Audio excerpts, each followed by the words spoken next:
What's up, everybody? It's been a long time. I finally think I'm ready to start recommitting myself to YouTube, and so today I got a couple of pretty cool pretty cool things to show you. Stuff that you already know about, I'm sure, but I'm going to be doing a compare and contrast in my experience with these two headsets. Today I have for you, as you can see, the Tritton Katana HD. That's the left, the right, the top says Tritton. Pretty cool. Obviously a wireless headset. Tritton hasn't come out with a new headset in quite some time. I was hoping they would with the launch of the next gen, because I wanted to get a new Tritton, but I ended up going with the Astro A50s, and now I have three different headsets. I have the A50s for PS3, I have the A40TRs for PS4, and I've also bought a SCUF. I play Claw. I have an Xbox, as you can see, Xbox controller. I play the One sometimes. And here is my PlayStation 4 SCUF. You can see the sweet little SCUF symbol. Yeah, let that shit focus in real quick. And here we have, as you can see, the A40TRs for PS4. Sweet little faceplate. You can pull them off. I'll probably get some shit here soon. I might get the mod kit for it. Try to get a little. Supposedly, you get a little better audio compression out of it because you're not dealing with as much outside noise. And that is one thing I can say about the A50 versus the A40 is the A50 does not get as much outside feed. It's a little more concentrated in its audio. And I've been doing really well, man. I've been just focusing on the gym, playing my ass off, playing 1v1s today, doing really well. And what I'm going to start doing is I'm going to start making a stream schedule, pre-record my videos and post them up, and start getting things a little bit more organized on my channel. But that's really besides the point. So today I want to talk about the two headsets, and I'm going to kind of show you a few things about them. Here is the HDMI wireless dongle for this guy. Just one sec, bear with me. Fucking things all tucked up underneath this. Yeah, that's probably didn't want to see that. So, anywho, as you can see, here is the HDMI dongle for the Tritton. For some reason, that light's not showing very well, but there's a Tritton symbol on the front of that, and then, as you can see, here is the mix amp for the A40. So, on the mix amp, you have this, which allows you to adjust between 4 different presets that you can actually edit yourself. And then you have the surround sound. I don't know why you would ever want to turn it off, but you can turn off surround sound. And this is how you change to PC mode. This is how you change back to console mode. And here, of course, you have good old-fashioned SCUF. I like this thing a lot. It has these sweet little undergrips. And, here's a flat. I also got, I'll show you this too, their gamer grip, which I was curious with. I actually do like it. It is not sticky. At first it is for like the first few seconds when you rub it on your hands, and then it's cool. So, about the Tritton. In regards to the Tritton and how you change audio and things, when you turn it on, you hold down the top button on the dongle, and you hold the button on the inside of the headset. On this other side, you have one to turn off the surround sound on this. Again, I don't understand why that's even a feature. Maybe somebody would have some kind of idea other than me. I can't see why you would want to play without surround sound or listen to anything without surround sound, to be honest. But this guy, alright, so it's bragging point.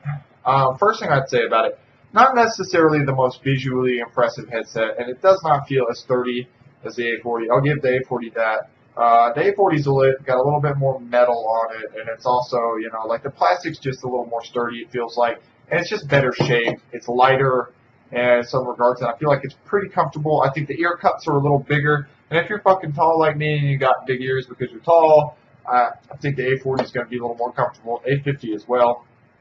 I already have a review on the A50 on my channel, and in regards to this guy, it's got on the back here, audio, turn up for game sound, party chat sound. You can click either one of those to mute either one of those things.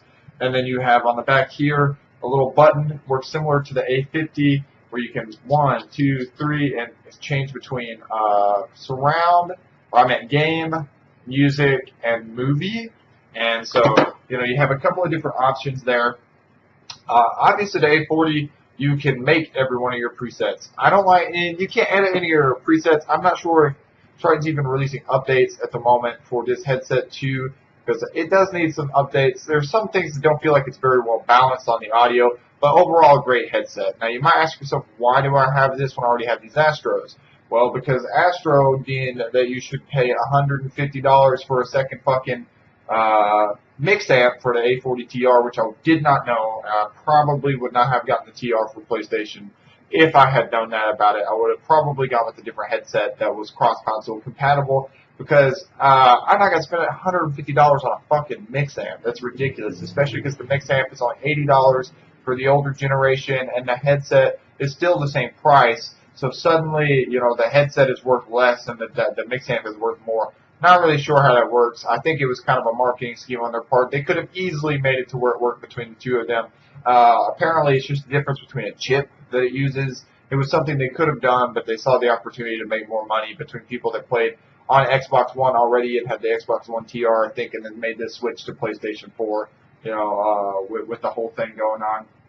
Now, in regards to that, you can change every single little detail of the sound on the A40. Honestly, even though Tritton's bragging point is that it is able to operate on Dolby 7.1 True, while these ones are only Dolby 5.1 True, because they're optical and they run on a compressed audio, while this one, the Tritton, is an uncompressed audio. Compressed audio is 5 channels, uncompressed is 8, and so supposedly, you know, that's going to give a better sound. But to be honest, it's not very well balanced on the Katana. I'm a little disappointed with it. I think that the Pro Plus was a better headset.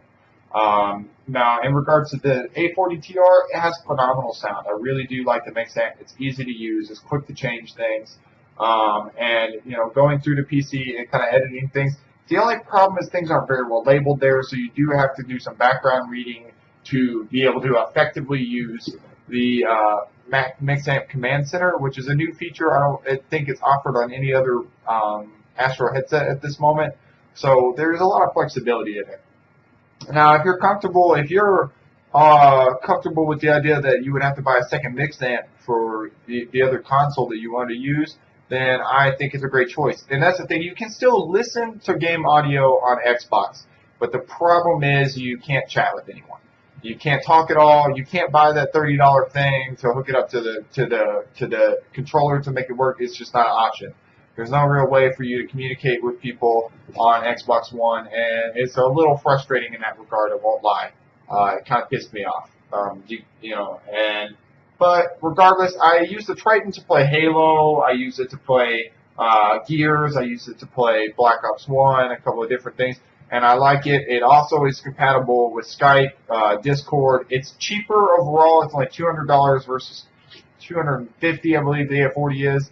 So you have a little bit of a reduction in price between the two. So it's a little bit better value because of the fact that you can play on both consoles, because you would have to pay $400, $450 after tax to play on both consoles with the A40. So you're looking at a $250 price difference almost between the two headsets if you're a cross-console player. However, I still think the A40 is the better headset.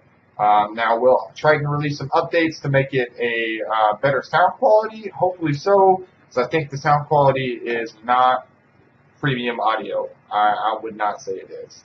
I mean, you know, now it is laden with features. It's pretty cool. It's still a great sounding headset. It is still surround sound. It is not stereo, so it does sound really good.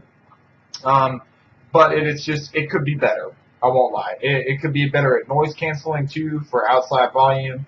But it is fairly comfortable, although the ear cups are just not that big. And as you can see, for some reason they're wider at the bottom than they are at the top, which is weird. Because my fucking ears, just like I imagine most people's, are bigger at the top than they are at the bottom. So I can't quite understand why this isn't flipped. But, you know, what can you do? You know, Astro, on the other hand, as you can see, it's just wide all the way around. And it fits, I think, probably a wider variety of people's ears. Although I think both headsets are pretty comfortable. Both have basic memory foam. And both are going to allow you to play for long periods of time without any discomfort. I like both headsets. I think the Astro still, though, is definitely coming out on top, in my opinion. And that's pretty much all I have to say on this, guys. As far as the scuff goes, I played cloth for quite some time. I'm sure people know that. I decided to get a scuff to kind of compare it, especially because it's a little easier, honestly, to play with single-shot weapons. Because what I do when I play cloth is my middle finger is on R1, my ring finger is on R2, and I play I'm really bad at that. Like this, you know. And I mean, I still play claw on Xbox. I do not have a scuff for Xbox, just OG controller. I have no problem playing claw. I like it. But honestly, I do feel like the scuff is a little more comfortable. I got these extended analogs, and personally, I don't like them. I should have just gone with the regular analogs for the PlayStation. It's not bad. I like it still, but again, the scuff has got the paddles are great. It's durable. It's comfortable. I've seen a lot of people complain about different things with it. The only thing that ever makes me kind of sketchy is, as you can see, there's kind of a wide. I don't know if you guys can really see this. There's a wide fucking gap here between this where it's not fully seated, but it looks good. I mean, I've got the all black one because it's the most affordable, but it's comfortable to play with. You know, everything works right. I don't have any problems with the scuff. It came out the box looking gorgeous. I did like the box it came in too. That's pretty much all I have to say. If you guys have any questions about any of the products I have on here and the specific functionality of any of them, or any specific questions about my use with them, all of them are compatible on PC too. You can use any of these guys with PC, so that also does make the Tritton overall the best option if you're looking for a budget headset. But if you're looking for, I think, a really good premium audio experience, I think Astro still maintains King of the Ring and headsets. And I think when they release an HD headset, which I imagine will happen, theirs will probably do better. And that's all I have to say, guys. Hit me up if you have any questions on this. Peace out. Love you. See you next time.